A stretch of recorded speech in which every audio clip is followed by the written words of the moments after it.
Alright guys, Chevy actually did it. They actually released a mid-engine Corvette. This is the brand new Chevy C8 Corvette. This is America's newest supercar. Again guys, like I said, this is a mid-engine vehicle. Something similar to what you would see a Ferrari or Lamborghini or a McLaren, where the engine is behind the driver.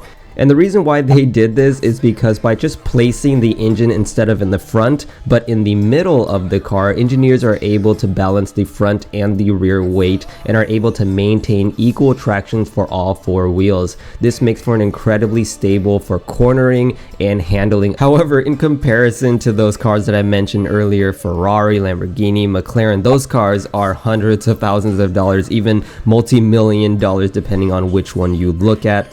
The Corvette C8 guys, $60,000 starting. That's an incredible price. And at that cost, many people are going to be able to afford a car like this. A lot of people are saying that this is going to have some 458 level performance, which is a Ferrari supercar that is well over $200,000. And for only $60,000 guys, Corvette has really done a lot with this vehicle, allowing it to actually pop the top off, making it pretty much a roadster or a convertible, having no roof, and then also having it automatically lift as you enter in through huge dips or any bumps like that. It'll actually automatically lift itself. Since I'm a designer, let's go ahead and take a look at the design of the new Corvette. So it is a very supercar-like car. I mean, just the proportions of this thing is just supercar. It just screams to me supercar. Especially the red color immediately reminds you of the original Corvette or even Ferraris or anything like that. Red is just the color to have. It still remains the essence of a Corvette. It still looks like the Corvette, especially when I look at the front. It looks like a Corvette. But then when you look at the rest of the body, you're like, huh? Is that a Ferrari? Is that a Lamborghini or something like that? Not only does it look like a supercar, but it also has supercar type of performance and also works like a supercar. So this time around, they put a dual clutch transmission which uses paddle shifters located at the steering wheel. The proportions of a supercar is much different than, say, a traditional front engine vehicle. As we can see here, the hood now is actually really shortened up because there's no huge engine in the front now. They moved it behind the driver, extending that area. So the driver actually gets pushed a little bit more forward. Again, the hood gets shortened up a little bit more, just giving this an overall really different look compared to the traditional C7 Corvette, which has the engine in the front. And so I just wanted to see if we can take the C8 mid-engine Corvette and convert it back into a front engine. What would it actually look like? So I popped it into Photoshop here guys, and I'm gonna go ahead and try this out. Start off with the side view of the C8, gonna drop in the image of the C7 so I could actually get the proportions correctly, line it all up. Then I'm going to move the driver position back where the C7 is. The driver sits more in the rear, engine moves to the front. I've seen people compare this C8 Corvette to other sports cars that are around the same price of $60,000. Cars such as the Lexus RC, Audi TT RS, AMG C63, and even the brand new, really cool Toyota Supra. Those cars are front engine vehicles, and so this one here, what makes it special is, of course, it is a mid-engine, like I've said 100,000 times. The mid-engine cars that are going to be compared to the C8 are cars such as the Alfa Romeo, which is also mid-engine, the Lotus Elise, which is a very cool car, but it's going to be very rare and not a lot of people are going to be driving around in Lotuses, and then the Porsche Cayman, which is probably going to be the most similar car to this one as far as price and mid-engineness.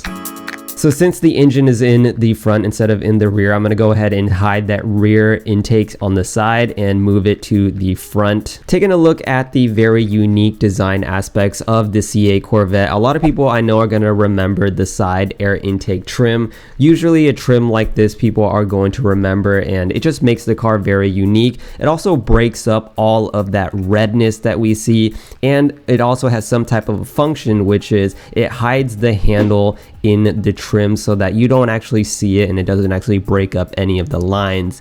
If we take a look at the rear here, the taillights are really cool, but the shape of them also remind me a little bit of the Lexus RX. The vent underneath the taillights are okay. I mean, it's cool, but it's also kind of blocky to me, just very square and just very straightforward. There's no elegance to them, but still overall looks really cool. Chevy has done a really great job with the surfacing on this vehicle, all the forms just blending in together very well. I really like the side here. None of the surfaces are super unique like something you would see in a McLaren, but I think they are really nice looking, aggressive and bold.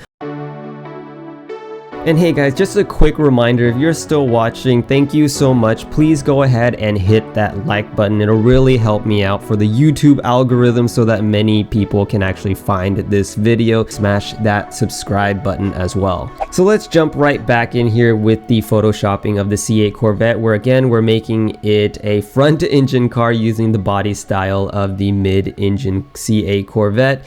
I'm going to create this outer wall here so that the air intake will actually sit behind it. So go ahead and drop in that undercut, and then I'm going to hide all of the door lines just because it's set for a mid-engine car, whereas it's actually going to be a little bit more in the rear. And like every supercar, we're gonna have big hips. It's gonna have big rear hips, so I want to bring back that line and really emphasize it just a little bit more to make it look like the original C7 Corvette. Then I'm going to bring back that air intake, dropping that down and cutting away, shaping it up.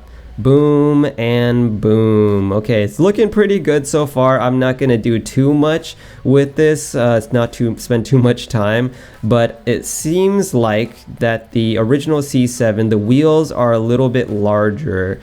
So I'm just gonna go ahead and increase the wheels. Of course, bigger wheels always looks cooler. All right, before we actually compare the two, I actually want to compare the C8 proportions to a couple of other mid-engine supercars out there just to see how closely it compares to them. So first one up here is the Lamborghini Aventador.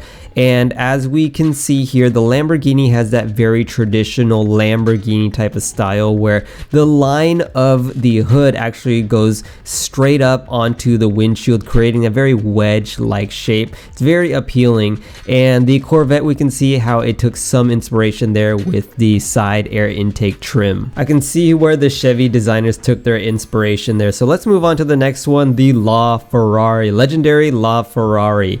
And we can see here the LaFerrari is a slightly longer car than the Corvette. The overhang in the rear is about the same, but we can see that the LaFerrari has a much longer wheelbase, and the overhang on the hood is also a little bit longer to create that bridge that you guys can see right there in the front, that very pointy sharp nose, which is also what the Corvette has, but not as pointy as the LaFerrari. And of course, we can't do this comparison without throwing in a McLaren in there, so let's just pop in the 720S. The 720S is going to be an incredible car. I love the surfacing on this car. It's going to be a little bit shorter than the C8. We see that the overhang there and the rear area is just a little bit smaller, a little bit shorter. The C8's a little bit more chunky. The front overhang of the two look pretty much about the same. So let's go ahead and pop this onto the closest car that everybody has been comparing the C8 to, and that is the 458 by Ferrari. We can see it's just really close here. I'm going back and forth and I see a lot of resemblance. The proportions are about the same. The 458 is a little bit shorter. That is mainly due to the wheelbase length and also the rear overhang, but everything else as far as the hood and the front overhang and the height of the vehicle, they're all pretty much very similar. That is so crazy because now you can get a Ferrari-like car for only $60,000 made by America. Keep in mind, this is the very first C8, so we're gonna see more iterations of this design. Obviously, obviously. This is the very first one, guys. There's gonna be the Z06, there's gonna be the convertible one that I talked about, and there's gonna be the ZR1, which is highly anticipated. Actually, I saw that X Tommy Design made a concept rendering of what the C8 ZR1 version could possibly look like, and boom, this thing looks so freaking cool. It looks so fantastic.